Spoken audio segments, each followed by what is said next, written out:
రైతు సోదరులకు నమస్కారం. వ్యవసాయదారుల ప్రత్యేక కార్యక్రమం అన్నపూర్ణకు స్వాగతం.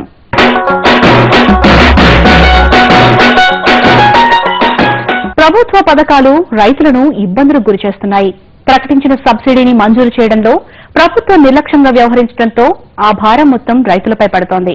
సకాలంలో ప్రకటించిన సబ్సిడీలను బ్యాంకులకు అందజేయకపోవడంతో ఆ భారాన్నంతా తామే చెల్లించాల్సి వస్తోందని కృష్ణా జిల్లా రైతులు వాపోతున్నారు. ఇప్పటికైనా అధికారులు స్పందించి బ్యాంక్ అధికారుల వేధింపుల నుండి తమను కాపాడాలని వారు కోరుతున్నారు. కృష్ణా జిల్లా ఉయ్యూరు, ఉంగుటూరు మండలాల్లో డ్రిప్ ఇరిగేషన్ ను ప్రోత్సహించేందుకు ప్రభుత్వం 2005లో ఈ 2 మండలాల్లో డ్రిప్ ఇరిగేషన్ పద్ధతికి ప్రాధాన్యత ఇస్తే సబ్సిడీ కింద డ్రిప్ యూనిట్లను అందిస్తామని ప్రకటించింది. ₹1,00,000 యూనిట్ ఖరీదులో రైతులు 50,000 చెల్లిస్తే సరిపోతుందని, మిగతా 50,000ను ప్రభుత్వం చెల్లిస్తుందని ప్రకటించింది. దీంతో ఆయా మండలాల్లోని పలువురు రైతులు వ్యవసాయానికి డ్రిప్ ఇరిగేషన్ ను ఆశ్రయించారు. బ్యాంకు లోన్ల ద్వారా డ్రిప్ యూనిట్లను పొలాల్లో అమర్చుకున్నారు. దీనికి సంబంధించి బ్యాంకు నుంచి తీసుకున్న 50,000 రుణాన్ని రైతులు నిర్ణీత వాయిదాల్లో చెల్లించారు. అయితే బ్యాంకర్లు మాత్రం రైతులు మరికొంత వడ్డీ చెల్లించాల్సి ఉందని నోటీసులు జారీ చేశారు. తాము తీసుకున్న రుణం అసలు మొత్తం వాయిదాలు చెల్లించాము కదా, తాము ఇంకా బాకీ ఎందుకున్నామని ప్రశ్నించిన రైతులకు ప్రభుత్వం చెల్లించాల్సిన సబ్సిడీ ఆలస్యమైందని, ఈ జాప్యమైన కాలానికి సబ్సిడీ మొత్తం వడ్డీని రైతులే భరించాలని బ్యాంకర్లు అంటున్నారు.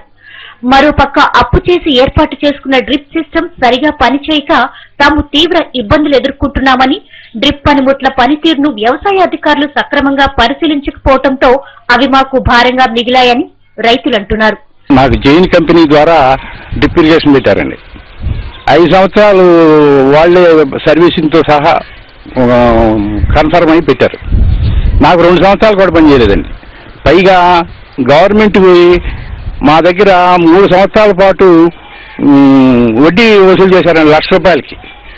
వాళ్ళు తీసుకుంటేమో మేము కట్టాల్సిందేమో 50,000 అయితే వాళ్ళు ₹1,00,000కి 3 సంవత్సరాలు మా దగ్గర వడ్డీ వసూలు చేశారు. గవర్నమెంట్ వాళ్ళకి ఇవ్వలేదట బ్యాంక్కి. మా సబ్సిడీ మీద ఇచ్చారు ఇవ్వటం. ఇప్పుడు నేను 52,000 కట్టానండి. ఇంకా 50,000 కట్టమంటున్నారు నన్ను. మొత్తం ₹1,00,000 నేను కట్టినట్టు అవుతుంది. 53,000 దాకా కట్టానండి నేను. అది ఇచ్చిందే ఉందండి మాకు. పైగా నేను తపాల వారీగా కట్టుకుంటూ వచ్చా. ఇప్పుడు నన్ను ₹1,00,000 కట్టమంటే ఇచ్చేశారు. నేను కట్టను, మీరు ఏం చేస్తారో చేయండి అని చెప్పి నేను బ్యాంకర్ ఇచ్చేస్తే కాదు మీరు ఎట్టి పరిస్థితుల్లో కట్టాల్సిందే వాళ్ళు ఒత్తిడి చేస్తున్నారు. మరి మా పరిస్థితి ఏంటంటే అసలు పైగా ఆ లేయర్లు అండి సంవత్సరానికి పాడైపోయినాయండి. మేము ఎంతో కష్టపడి ఈ గుడ్డ పీలికలు రబ్బర్లు అవి కట్టుకుని మేము వాటిని వాడుకోవాల్సి వచ్చిందండి. చాలా ఇబ్బంది పడ్డాం. 5 సంవత్సరాలు మాకు సర్వీస్ చేయాలండి. అది మాకు జైన్ కంపెనీ వాళ్ళు ఇచ్చింది సర్వీస్కి అసలు రాలేదండి. ఒకసారి కూడా గవర్నమెంట్ కూడా మా మీద ₹1,00,000 పెట్టుబడి పెట్టింది కదండి. ఏం జరుగుతుందో ఏంటో అసలు పట్టించుకోలేదు గవర్నమెంట్ కూడా. 2005లో జరిగిందండి ఇది. అటు నష్టపోయాం. విపరీతమైన నష్టం మాకు. మరోపక్క ప్రభుత్వం సబ్సిడీ మొత్తాన్ని బ్యాంకులకు చెల్లించకపోవడంతో వడ్డీ భారం తమపై పడిందని రైతులు వాపోతున్నారు. ప్రభుత్వం ఇచ్చే సబ్సిడీ ఆలస్యమైతే దానికి రైతుల నుంచి వడ్డీ వసూలు చేయరాదనే నిబంధనలున్నప్పటికీ బ్యాంకర్లు ఆ నిబంధనలను పట్టించుకోవటం లేదు. సబ్సిడీ జాప్యమైన కారణంగానే రైతులపై వడ్డీ భారం వేశామని, దీనిపై రైతులు ఏమైనా విన్నవించుకుంటే పై అధికారులతో మాట్లాడి వడ్డీ మాఫీ చేయడానికి ప్రయత్నిస్తామన్నారు బ్యాంకర్లు. ఇప్పుడు ఈ డ్రిప్ సిస్టమ్ గురించి మన రైతులు చెప్పిన విషయం మీద నన్ను మీరు వివరణ అడిగారు. దాని గురించి ఏంటంటే 2005లో వారు లోన్ తీసుకోవడం జరిగింది బ్యాంకులో. ఆ తర్వాత కొన్ని కారణాల వల్ల సబ్సిడీ రావడం 4 సంవత్సరాలు లేట్ అయింది.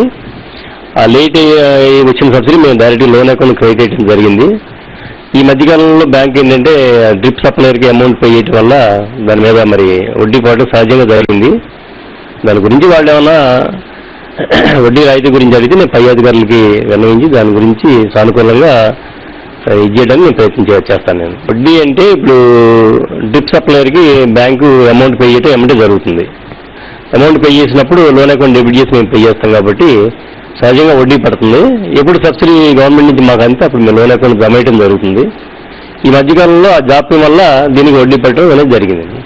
ప్రభుత్వం ప్రోత్సహించిన డ్రిప్ ఇరిగేషన్ సిస్టమ్ సక్రమంగా పనిచేయక ఒక పక్క, మరోవైపు ప్రభుత్వం సకాలంలో సబ్సిడీ బ్యాంకులకు అందజేయకపోవటం వెరసి రైతులు రెండు విధాలా నష్టపోయారు. ప్రభుత్వ వైఫల్యానికి తాము పరిహారం చెల్లించలేమని వారు వాపోతున్నారు. సబ్సిడీపై వడ్డీ భారం తమపై వేయకూడదని నిబంధనలు ఉన్నప్పటికీ బ్యాంకర్లు ఈ విధంగా వ్యవహరించడం దారుణమని వారు వాపోతున్నారు. 50% సబ్సిడీ 4 సంవత్సరాలకి బ్యాంకు వారు డ్రా చేసుకోకుండా దానికి మేం కట్టవలసిన 50% కూడా వడ్డీ వేసి మా మీద దౌర్జన్యం చేస్తున్నారు, నోటీసులు ఇస్తున్నారు. నేను 3 సంవత్సరాల్లో 39,000కి గాను 35,000 కట్టాను. 4,000 రూపాయలు కట్టాలి. ఆ 4,000కి గాను నా చెరుకు తాలూకు పైకము 60,000 రూపాయలు సీజ్ చేసి నా అకౌంట్ని ఎన్పిఏలో పెట్టి నా పరపతికి భంగం కలిగించారు మేనేజర్ గారు. నేను ఈ విషయం మీద కోర్టుకి వెళితే కోర్టుకు వెళ్ళినందుకు కక్ష పెట్టుకుని ఆయనకి రాసిమన్న కాగితం రాసినందుకు నా మీద కక్ష పెట్టుకుని బ్యాంక్ మేనేజరు నా మీద కక్ష సాధిస్తున్నాడు తప్ప ఏం లేదు. దీని మీద మాకు మధ్యవర్తిత్వంగా ఉన్నది ఏపీఎంఐ వారు, శాంక్షన్ ఆర్డర్ ఇచ్చింది వారు అనేక సార్లు లెటర్లు పెట్టినా దీని మీద ఎలాంటి స్పందన లేదు. కంపెనీ వారికి, పరిషత్ కంపెనీ వారికి కూడా అనేక లెటర్లు రిజిస్టర్ పోస్ట్ చేసిన, కలెక్టర్కి రిజిస్టర్ పోస్ట్ చేసిన స్పందన చాలా తక్కువైంది. 3 మాసములకే యూనిట్ పాడైపోతే అప్పటి నుంచి 2 సంవత్సరాలు కంపెనీ వారికి కానీ ఏపీఎంఐ వెంటబడినా వాళ్ళ స్పందన ఏమీ లేదు. వాళ్ళ ఏరియా మేనేజరు 2 సంవత్సరాలకు వచ్చి యాసిడ్ ట్రీట్మెంట్ 2 సార్లు చేసి ఇది పని చేయదు అని చెప్పారు.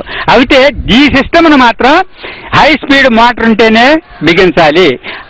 హై స్పీడ్ మోటార్ లేకుండా మాకున్న లో స్పీడ్ మోటార్ బిగించడం వలన ఆ ఏరియా మేనేజరు ఇది పనిచేయట్లేదని చెప్పడం వల్ల కలెక్టర్ గారు హై స్పీడ్ మోటార్ కొనిచ్చి ఈ ఫాల్ట్ని రెక్టిఫై చేయమని ఆర్డర్ వేసినారు.